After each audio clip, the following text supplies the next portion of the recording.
Donc dans ce dernier tuto, ce qu'on va voir, c'est comment certaines molécules sont préparées d'un point de vue industriel, avec des procédés relativement classiques. D'accord ? Donc ça ne combine pas que de la chimie des carbanions, ça en intègre, mais je pense que c'est intéressant de vous montrer que la chimie, c'est pas que de la chimie sur le papier. Il y a des molécules qui sont industrielles, et si elles sont industrielles, c'est que il faut bien les préparer pour que vous les utilisiez, notamment la molécule finale qui, pour certains, l'utiliseront en TP l'année prochaine. Et comme ça, vous comprendrez comment est-ce que cette molécule est préparée industrielle. L'acétone, d'accord, il faudrait déjà savoir comment c'est préparé industriellement. Alors, c'est quand même une synthèse qui est très très particulière, puisque la synthèse débute par du benzène, qui est extrait de qui est préparé par distillation et craquage du pétrole, plus du propène, qui est également issu du pétrole. En milieu acide, ce que vous faites, c'est que vous formez ça, qui s'appelle le cumène. Ce cumène, ensuite, est engagé dans une réaction radicalaire en présence de O2, du dioxygène de l'air et de rayonnement lumineux pour faire des radicaux. Donc typiquement, O2 va devenir sous sa forme très très réactive et va vous fournir quelque chose qui va un radical, donc O point. Ce O point va aller manger l'hydrogène H point ici. Pourquoi là ? Eh bien tout simplement, c'est hors du programme, parce que je vais former un radical qui va être stabilisé par mésomérie sur le reste. Donc un radical, c'est un électron célibataire, donc c'est vraiment pas stable. Plus OH point. Ce radical étant pas stable, les deux radicaux n'étant pas stables, vont se combiner l'un l'autre. Et vous allez obtenir ce qu'on appelle l'hydroperoxyde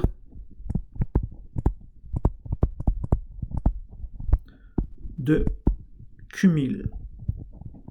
À ne pas chatouiller, c'est-à-dire éviter de le chauffer trop fort, hein, ça pourrait vous péter au nez. Par contre, vous pouvez le mettre en milieu acide, en présence d'acide sulfurique.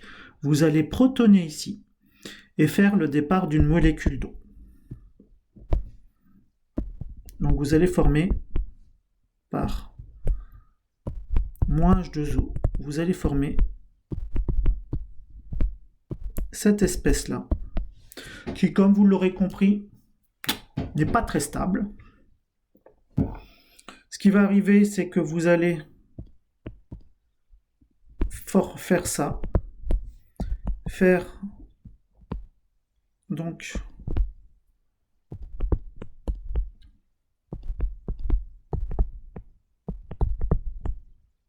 casser l'aromaticité, ça vous le pouvez tout simplement parce que vous avez un oxygène qui est vraiment pas stable.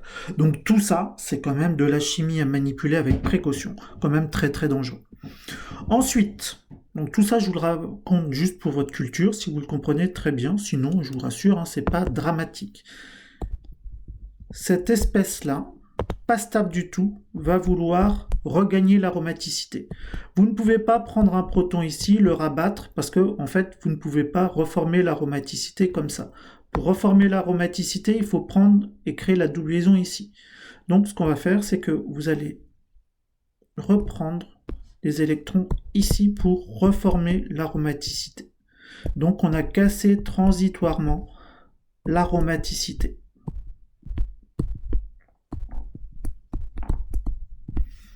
Vous avez un carbocation qui va ensuite pouvoir réagir avec l'eau que vous avez formée.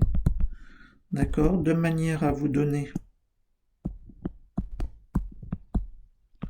une fonction de ce type-là qui va perdre H+.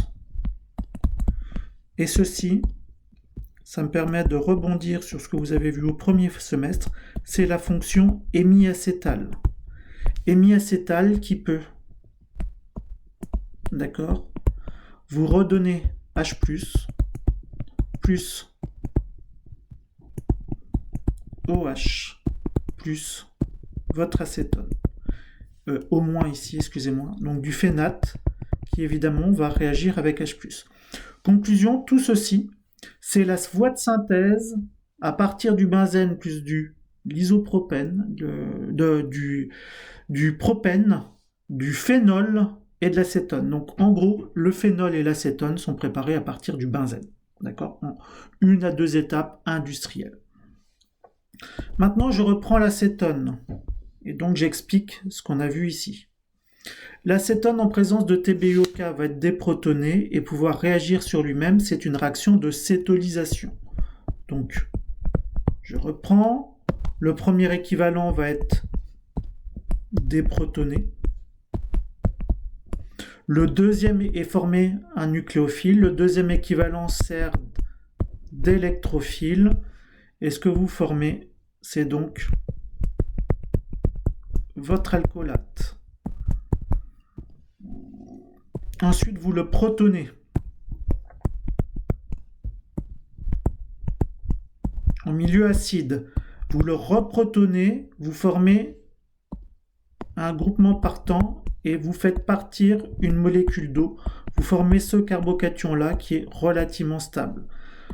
Dans cette molécule, il y a un proton qui est acide en alpha du groupement carbonyl. Vous avez une bêta-élimination. Et du coup, vous formez cette molécule-là facilement. D'accord ?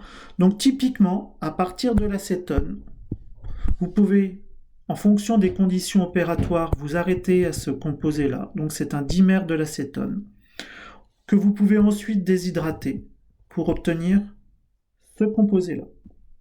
D'accord ? Donc ce composé-là, en fait, n'est pas cher parce que l'acétone n'est pas cher. Et ce composé-là non plus. Ce composé-là, ensuite, peut réagir avec de l'acétone en milieu basique. L'acétone en milieu basique va être déprotoné et ensuite vous allez rajouter ce composé-là qui va s'additionner en 1,4 parce que vous avez un composé qui est stabilisé par mésomérie. Donc vous avez un carbanion stabilisé, ça favorise l'addition 1,4. 1, 2, 3, 4. Ce faisant, alors je dessine la molécule de manière à ce que vous voyez mieux ce qui se passe.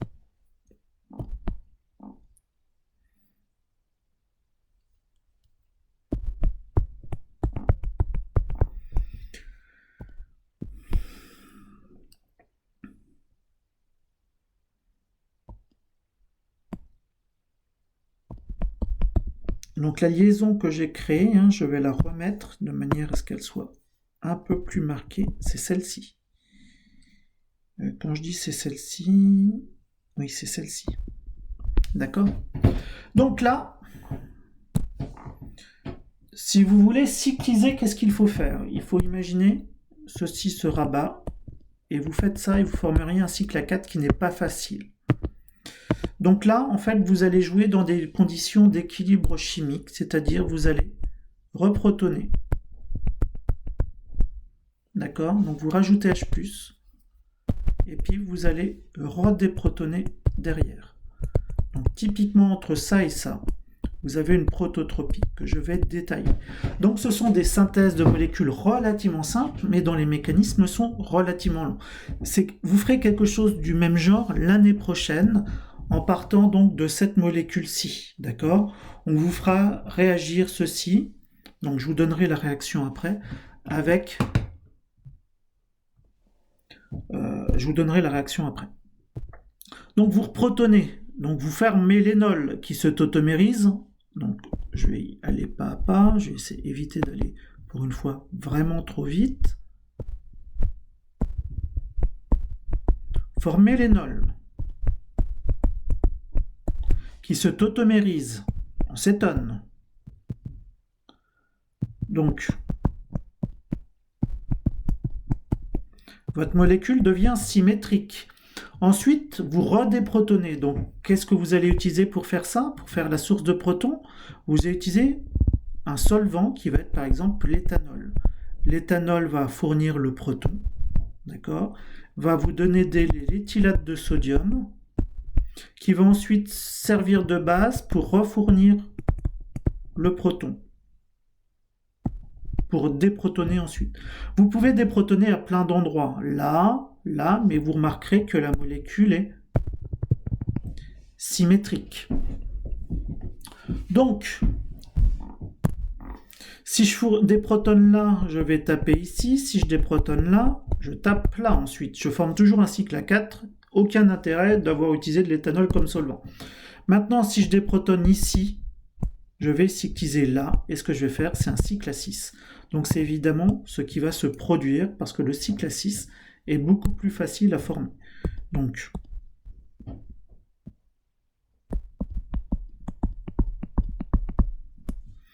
j'arrive à ce composé-là, que vous pouvez ensuite protoner une première fois pour former. Donc je redresse la molécule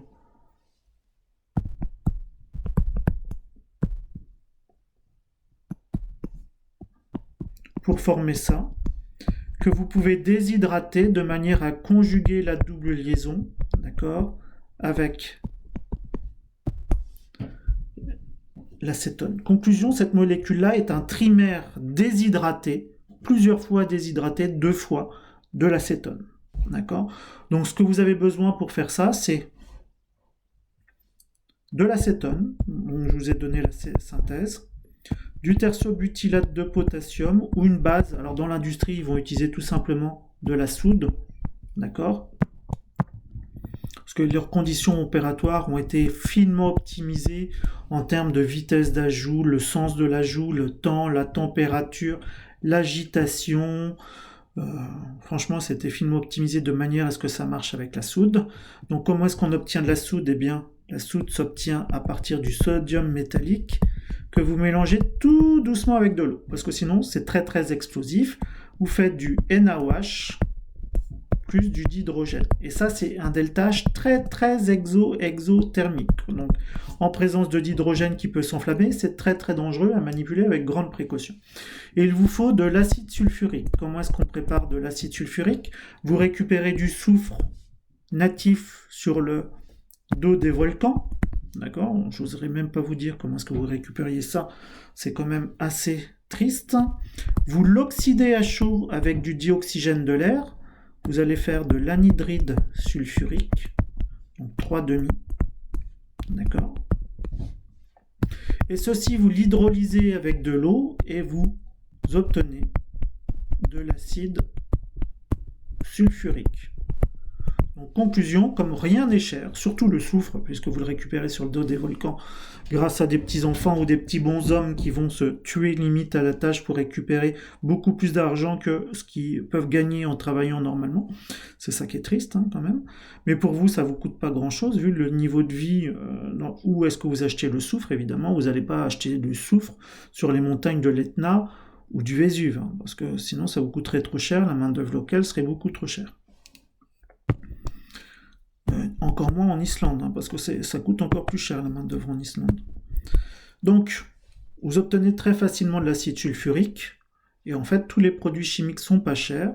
En très peu d'étapes, généralement, en fait, les conditions sont opérées de manière à ce que vous ne purifiez rien, quasiment, et vous purifiez qu'une seule fois à la fin. Donc voilà.